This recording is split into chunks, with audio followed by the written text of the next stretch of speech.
So, hey, my name is Edward. Obviously, if you're seeing this on Facebook, you know who I am and what my name is. Um, y'all, I'm excited for the next couple of weeks. I'm going to post pretty much every single day. Share with you a little bit about my faith, the ministry that God has called me to, and maybe see if you would like to be a part of what we're doing here. So, my name is Edward. Edward Thomas, Edward L. Thomas the Third. That's what it is. These are my chili plants. These are, I don't even know what this is called. It produces a flower first, and then it gets the little leaves and stuff up here. So um, I've been living in Sweden for about 25 years now, because God called me to this country. I used to be an executive chef. Used to love making food for people. That's what I did quite a lot. And um, but God actually called me to move here. I studied theology. I got ordained in the Church of Sweden, and for a lot of those years, I've been singing and I've been working with gospel music. It's one of the things that I'm called here to do, actually to create a fellowship, a place where gospel music is part of actually our worship service and everything. In order to do that, I need to have Christians and churches that are willing to pray with us for our ministry. We're called Cross Culture. You can check us out at www.crossculture.se if you want to know more about the actual church plant. But my own personal ministry is both the church is obviously to be the priest for that church, so a Lutheran priest. But the other part of it also is to keep planting gospel choirs that are authentic, not gospel just as entertainment, but gospel as an expression of worship. So I like to plant choirs that are part of congregations. Not every congregation in Sweden has the ability to pay a salary for that. I could just say, well, only the ones that have money can, have my services. I don't really believe that's what I'm called to do, but I do have a family to take care of, and now I have to find a way to raise my own salary and support. So that's part of what these videos are about. It's also to share life in Sweden. So life also as an African American who's been living in Sweden for 25 years. Ja, jag pratar svenska, så jag kan prata svenska om jag vill. Men just nu vill jag prata engelska.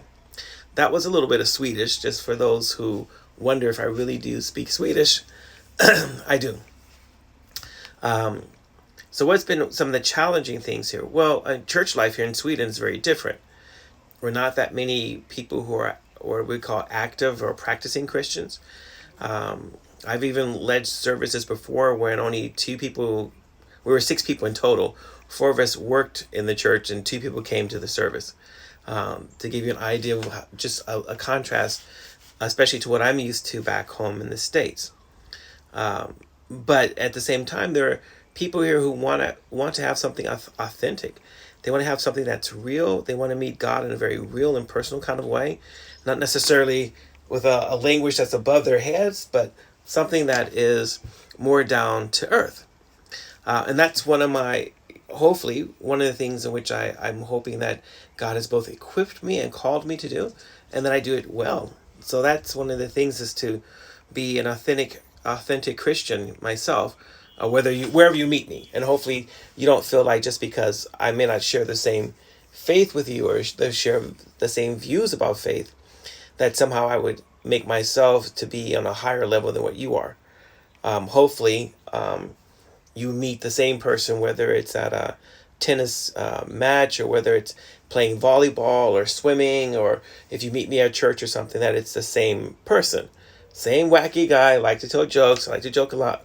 I like to garden and things like that. But this is a place, we're one of the most secularized countries in the world. And if God is moving you to just find out more about Sweden and what it's like to be as a Christian and to do a church plant in Sweden, feel free to follow along. You could, and if you feel led by God, become a prayer partner. Contact me, or go in on our homepage at crossculture.se and contact us and let us know. So if you'd like to become a prayer partner, we're also looking for financial partners, obviously, to help us with this church plant. I'm not leaving the Church of Sweden. I'm within AFS, which is part of the Church of Sweden, and there we're allowed to do church plants. So just for those who wonder. All right. Well, I hope that God blesses you today. I hope that you have had the opportunity to be a blessing to other people. For me, one of the ways in which I bless people is with the music, both singing and playing, directing choirs and things like that. I'm not going to sing right now. I haven't warmed my voice up. It's the middle of the afternoon. I have to go in and make dinner for my wife. But I just wanted to leave you with this thought. One small act of kindness can mean a whole world of difference for the person on the receiving end. Don't be kind just so you can receive something back, but be kind because it's just the kind thing to do. Kindness always has a way of producing way more fruit than selfishness, being evil, or spiteful ever will. I hope this is a good thought for you to carry and to meditate on throughout this day, wherever you are at in your own spiritual journey. I hope that this little talk has or can mean something for you. Don't forget to pray for us at Cross Culture, and you can check out our homepage at www.crossculture.se. Or you can contact me, Facebook or Instagram, wherever, and that will be fine too. I answer as soon as I can. I'm not always the fastest person in the world, but I'm trying to be better at that. Take care. God bless you. God keep you, and have a wonderful day. Bye-bye.